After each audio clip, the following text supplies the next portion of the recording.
The Vikings were, of course, famously raiders, leading to spreading their culture all across northern Europe.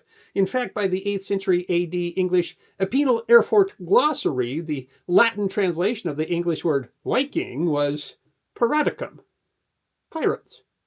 But by the 17th century, the Viking Age was hundreds of years in the past, and the descendants of the Vikings were well established across northern Europe, where some of the northernmost of those living on the far off island of Iceland must have thought themselves relatively safe from the pirates of the era.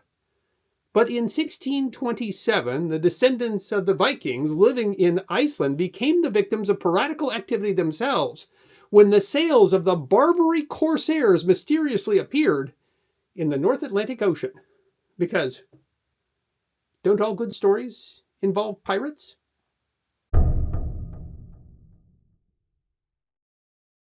Iceland was first settled by Scandinavians in the late 800s, although there are records of monks living there earlier. Until the 1260s, Iceland was governed by the Althing in the Icelandic Commonwealth, and then entered the Old Covenant with Norway, bringing it under the Norwegian crown. Iceland came with Norway into the combined Danish-Norwegian Kalmar Union, and on the Union's dissolution remained under the control of Denmark. Thousands of miles to the south, while the Viking Age and Norse raiding ended, new pirates were active in the Mediterranean. Muslim pirates from the Barbary coast began at least as early as the 700s and continued unabated for hundreds of years. By the 1200s, the Order of the Most Holy Trinity and of the Captives was formed to collect ransoms and even exchange themselves for the freedom of Christians pressed into slavery by Muslim raiding. The term Barbary Corsairs generally refers to the pirates beginning in the 16th century, when Ottoman expansion into the western Mediterranean and growing privateer fleets out of Algiers, Tunis, and Tripoli grew into powerful maritime republics that thrived on the pirating trade in the sea. Enslaving captured people was a major source of revenue for the Barbary pirates. In 1544, hay-ridden Barbarossa enslaved between 2,000 and 7,000 inhabitants of the Sicilian island of Lipari, and in 1550, Ottoman Corsair Dragut enslaved the entire population of the island of Gozo. The pirates were famous for their brutality. In 1627, two groups sailed from the Barbary coast to raid Iceland.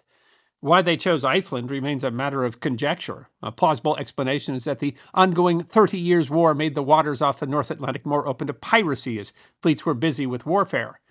The first group came from the Moroccan city of Saleh, and the second group from Algiers.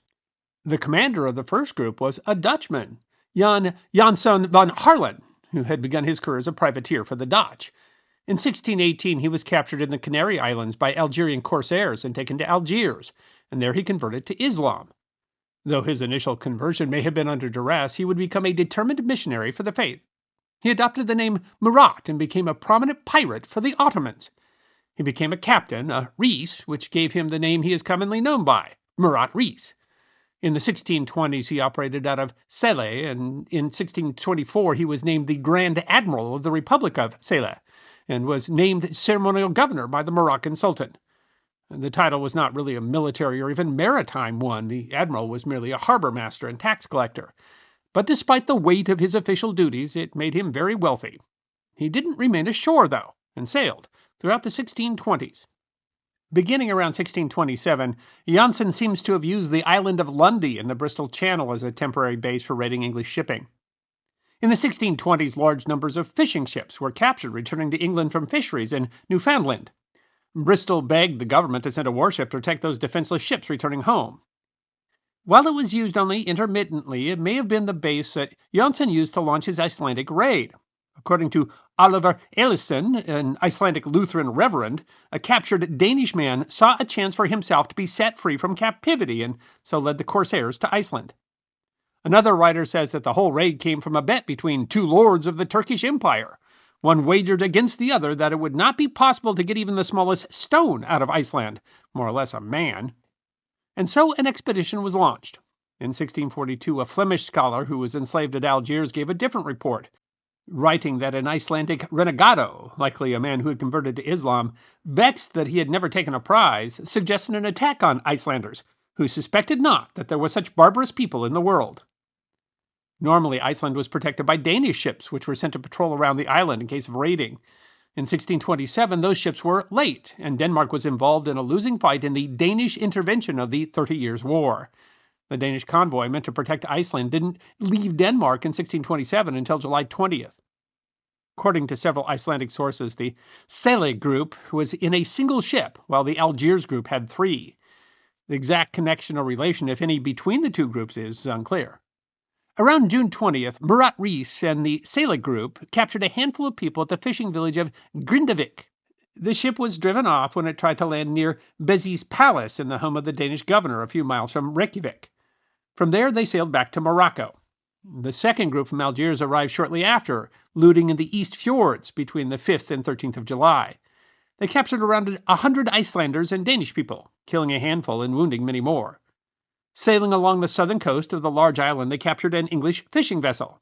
They were sighted near the Westman Islands on July 16th. Much of the rest of the story comes directly from Reverend Oliver, one of very few of the captured Icelanders who ever lived to see Iceland again. The people of the Westman Islands had not been idle. They had built a defensive rampart around the merchant houses, and several ships had supposedly been prepared for defense. According to Reverend Oliver, the Danish boasted that the Icelanders would all flee at the first sign of trouble. But when the sailing group never arrived, the people became careless until the Algiers ships were sighted. At first, the people huddled in the merchant houses, but eventually convinced themselves the ships were actually the Danish convoy and returned to their homes. Among the crew of the English ship was an Icelander who agreed to show the raiders how to land on the island without facing the defensible harbor. Around 300 raiders landed, attacking the largely unarmed populace. They marched on the merchant houses first, which was easy for them as the Danish had all fled a half hour earlier. A letter written from Algiers related that the merchant actually attempted to defend the island, gathering men and firing a musket at the landing party, but before sinking his ship, spiking the harbor cannons, and fleeing the island. The pirates were ashore so suddenly that the people found it hard to escape them, Oliver wrote. Other accounts say the pirates threw an old woman who could not walk, along with a 2-year-old, into the fire. The pirates scoured the island for 3 days, killing around 30 or 40 people. 34 is the number Oliver gives, and capturing 242, including Oliver, his pregnant wife, and his 2 children. They were loaded aboard the pirate boats, and on July 19th weighed anchor to return to Algiers. Oliver says the prisoners were treated rather well. They weren't held in chains, and even mentions that they were even kind to the children. Oliver's wife gave birth on board the ship on July 30th. They arrived in Algiers on August 16th or 17th and were brought into the city. Crowds of people came to see us, for to them we were a rare type of people. Over the next 2 weeks, the captured were sold into slavery. Some of them were chosen by the king, including one of Oliver's own, his 11-year-old son, whom he said, "I will never forget as long as I live, because of the depth of his understanding. Were one to try to weigh my misery and suffering altogether on a scale," the Reverend went on, "they would be heavier than all the sand in the sea." Oliver was separated from his wife and 2 remaining children, a 1-year-old and the infant born aboard the ship, and tasked by the pirates to go to King Christian of Denmark to ask for ransom for himself and his family. Likely he was asked for ransom for other captured Icelanders as well. On September 20th, Oliver was given papers of safe conduct so that he would not be recaptured by pirates and then put aboard an Italian ship. From Italy, he had to travel across a Europe that was horrifically war-ravaged from the 30 Years' War. From Italy, he traveled to Marseille in France and eventually to Holland and, by the end of March 1628, Denmark. He saw the king on April 8th, but hope for any ransom money seemed quashed as he learned about the fortunes of Denmark in the war, which had gone decidedly badly. By the end of 1627, the Germans had occupied Mecklenburg, Pomerania, and Jutland and were looking to challenge Danish control of the Baltic Sea. Though peace wouldn't come until 1629, the war would be a major blow to Danish power in the region. With no money, Oliver sailed for Iceland, returning to the Westman Islands in July 1628. Things were hard for the enslaved Icelanders still in Algiers. Many of them, nearly 100 according to some sources, converted to Islam. By 1635, a list compiled by remaining Icelanders could only find 70 adult Icelanders still in faith and in good conscience and alive. Raising money to ransom the remaining prisoners was slow and difficult. According to one of the enslaved Icelanders, "Those who have been here twice to Algiers with our ransom money have used it instead for trade, to make profit for themselves, and have stolen our liberty.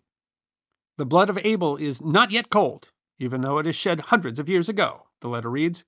"It still reveals itself in bloody-handed violence and heartfelt tears sent up to heaven. Is there now no mercy, no charity, no awakened conscience? Another letter said, "We slaves here in the Barbary are the sort of creatures which no one cares about." It took 9 years before any major ransom was paid, and 34 Icelanders were freed by Danish negotiators along with other Danish and Norwegian prisoners. 6 died before reaching Iceland, and another was left in Germany. 27 were able to reach Iceland, including Olafur's wife. A handful of others managed to return through other means. 2, for instance, were ransomed from Sela shortly after capture by a Dutch merchant and returned to Iceland by 1628. In 1645, ransom was paid for another 8 who made it back to Denmark, although it isn't certain that they reached Iceland again. Only around 50 of the 240 who were captured are known to have been freed. Some had other remarkable lives. Jan Westman, captured as a teenager, converted and became a Corsair himself, becoming wealthy before he was captured by the Knights of Malta, eventually returning to Iceland. While others made their way home, Olafur never saw any of his children again. In Iceland, the raids, remembered as the Turkish abductions, were deeply traumatizing. Widely written about and remembered even today, a variety of folk tales are told regarding the event. The Icelandic raid was not isolated. In 1629, Barbary raiders attacked the Faroe Islands, and in 1631, Janssen attacked the Irish village of Baltimore, capturing more than 100 people. 9 years later, a fleet attacked Penzance in England. While there was certainly a religious element to the raid, the pirates of the Barbary coast were not ethnically or motivationally uniform. The attack was led at least in part by a Dutchman, after all. Opportunity and wealth were at least as large a motivation for the men as any kind of religious conflict. In the 30-Year War, which was largely a battle between Catholic and Protestant powers, offered easy pickings for men like Janssen, who were willing to act. The personal and very human tragedy of the Reverend Olafur and the people of the Westman Islands was all too common a one. Buried beneath the flow of history are people simply caught up in events and by unscrupulous men seeking fortune. I hope you enjoyed watching this episode of The History Guy, and if you did, please feel free to like and subscribe and share The History Guy with your friends. And if you also believe that history deserves to be remembered, then you can support The History Guy as a member on YouTube, a supporter on our community at Locals, or as a patron on Patreon. You can also check out our great merchandise shop or book a special message from The History Guy on Cameo.